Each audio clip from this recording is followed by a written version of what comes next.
সেনাপ্রধানের দিক থেকে মূল ভেটোটা ছিল যে ডক্টর মোহাম্মদ ইউনূস কেন?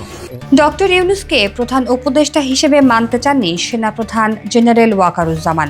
বুকে পাথর চাপা দিয়ে মানতে হয়েছে এমন সিদ্ধান্ত সম্প্রতি প্রকাশিত হয়েছে ক্যান্টনমেন্টের ইন্টারভেনশন ট্রেলার 1 নামের একটি ভিডিও, যেখানে এমন কথা বলতে শোনা গেছে উপদেষ্টা আসিফ মাহমুদের মুখে।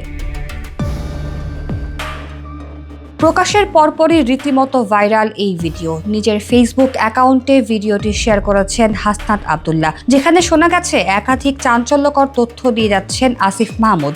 ভিডিওর শুরুতে উপদেষ্টা আসিফ বলেন, সেনাপ্রধানের দিক থেকে মূল ভেটোটা ছিল যে ডক্টর মোহাম্মদ ইউনূস কেন প্রধান উপদেষ্টা, why not any other person.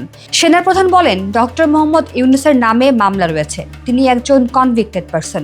একটা কনভিক্টেড পারসন কিভাবে একটা দেশের প্রধান উপদেষ্টা হতে পারেন? একজন কনভিক্টেড পারসন আসলে কিভাবে একটা দেশের প্রধান উপদেষ্টা হতে পারে? ক্রীড়া উপদেষ্টা আসিফ মাহমুদের কথায় উঠে আসে আওয়ামী লীগ সমর্থকদের মন রক্ষার্থে ডক্টর ইউনূসকে প্রধান উপদেষ্টা হিসেবে নিয়োগ দিতে দ্বিমত জানান সেনাপ্রধান ওয়াকারুজ্জামান। তিনি বলেন, আওয়ামী লীগ একজন মানুষকে একেবারেই দেখতে পারে না, আর বাংলাদেশের অন্তত 30 থেকে 40% মানুষ আওয়ামী লীগকে সমর্থন করে। এই 30 থেকে 40% মানুষের মতামতের বিরুদ্ধে গিয়ে একটা মানুষকে প্রধান উপদেষ্টা করা ঠিক হবে না, এমন প্রশ্নও রাখেন সেনাপ্রধান। শেষ পর্যায়ে সেনাপ্রধান বলেন, আমি বুকে পাথর চাপা দিয়ে এই সিদ্ধান্তটা মেনে নিচ্ছি। প্রকাশের পর 1 ঘন্টায় প্রায় 40 লাখ মানুষ দেখেছে এই ভিডিও, যা নিয়ে দেশ জুড়ে উঠেছে নানামুখী সমালোচনা।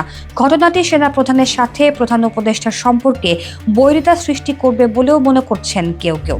পাশাপাশি 5 আগস্টের পরিপ্রেক্ষিতে সেনাপ্রধান জেনারেল ওয়াকারুজ্জামানের ভূমিকা নিয়েও নতুন করে প্রশ্ন উঠছে।